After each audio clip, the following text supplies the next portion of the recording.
Pemirsa, terima kasih Anda masih bersama dengan kami dalam Berita Papua. Dan bagi Anda yang baru saja bergabung bersama kami, akan kami sajikan kembali 3 berita utama kami di hari ini.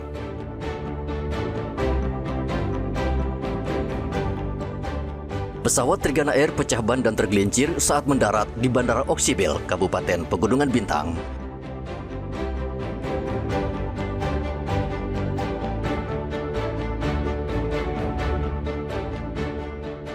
Palak sopir angkot dan aniaya pelajar, polisi di Sorong buru sejumlah pemuda.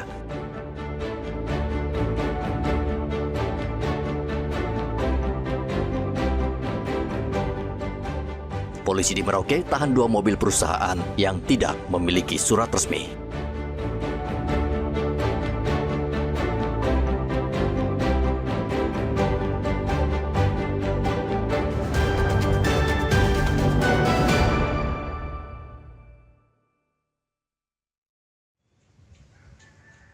Seorang nelayan Indonesia asal Merauke, Ricky, mengalami gangguan jiwa berat saat menjalani proses hukum di Papua Nugini.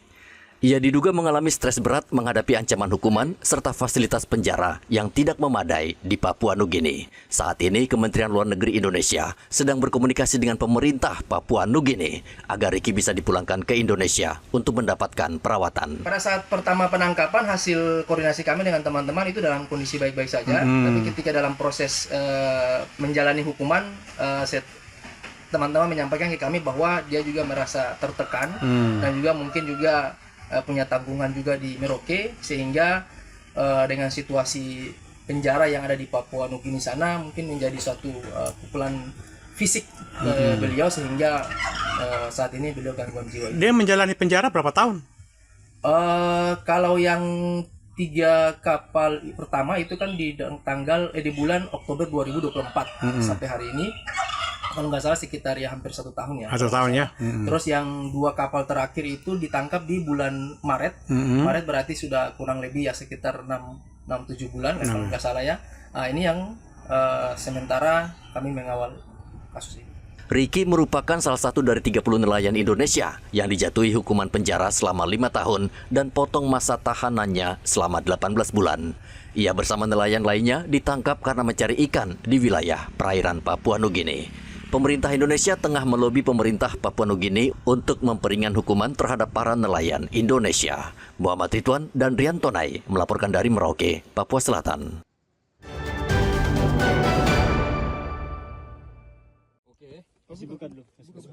Maraknya penjualan senjata dan peluru ke kelompok kriminal bersenjata mendapat perhatian dari Komisi Kepolisian Nasional.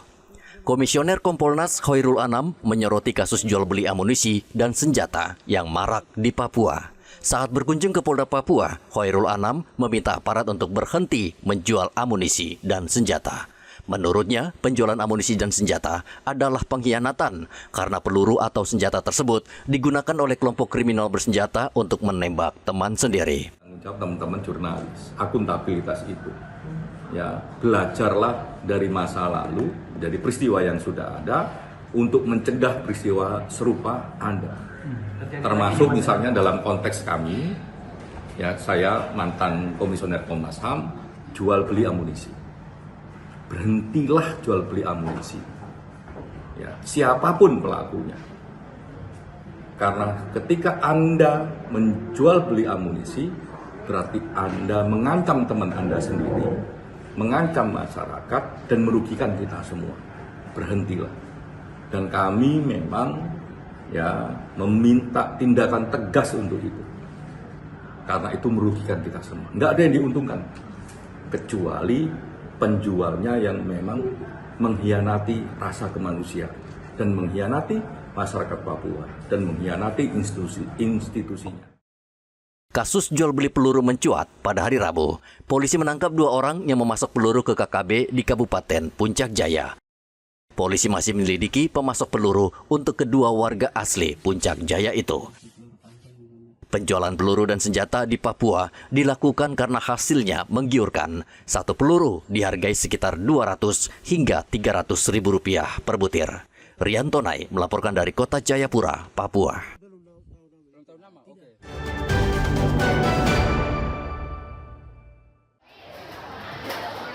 Program makan bergizi gratis di SMP Negeri 9 Kota Jayapura mendapat respon positif dari siswa di sekolah ini. Ada 1.000 lebih siswa di sekolah setiap hari mendapatkan menu bergizi mulai dari ikan, sayur, hingga buah. Sejauh ini program MBG berjalan lancar. Setiap hari siswa menerima makanan tanpa ada keluhan. Sekolah juga menyesuaikan menu makanan untuk siswa yang memiliki alergi sehingga aman dikonsumsi. Sekolah juga ketat mengawasi kualitas makanan, bahkan wali kelas selalu mencicipi makanan lebih dahulu sebelum dibagikan ke siswa. Kepala sekolah ini mengatakan program ini membantu para siswa karena sebelumnya mereka kerap pulang sekolah dalam keadaan lapar. Ya, kita tetap mendukung program MBG dari pemerintah. Tadi juga orang tua sangat respon dari orang tua kelas 7, merespon dengan positif terkait dengan pelaksanaan MBG di SMP Negeri 9. Karena ini pelaksanaan MBG sudah kurang lebih mau hampir 3 minggu. Ada berapa banyak yang disediakan? Ada 1.187. 1187. 1.187. Kita paling terbanyak setiap hari. Sampai di Selama ini belum ada keluhan. Belum ada keluhan. Dan orang tua merasa terbantu, merasa tertolong karena anaknya pulang bukan dengan lapar, tapi anaknya pulang dengan kenyang. Sekolah dan orang tua murid berharap program makanan bergizi terus berlanjut karena membantu siswa dan orang tua. Mereka bahkan berharap porsi makanan ditambah. Hendra dan Rian Tonai melaporkan dari Kota Jayapura, Papua.